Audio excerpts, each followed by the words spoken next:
Сегодня в 14:50 на пульт диспетчера пожарной охраны поступило сообщение о пожаре по адресу город Грозный, улица Восточная, Объездная. На пожар были направлены автоматические силы СИЗЛа по рангу пожара 1 ГИС. На пожар была задействована группировка местного пожарно-спасательного гарнизона Грозненский городской в количестве 7 единиц основной пожарной техники, 35 человек личного состава.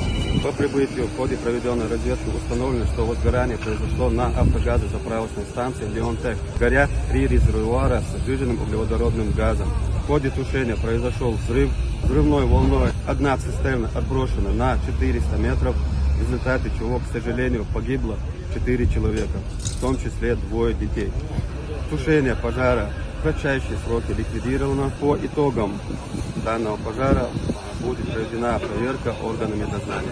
И перехода огня на соседние строения, а также на соседнюю автозаправочную станцию не допущено. Площадь пожара составила 900 квадратных метров.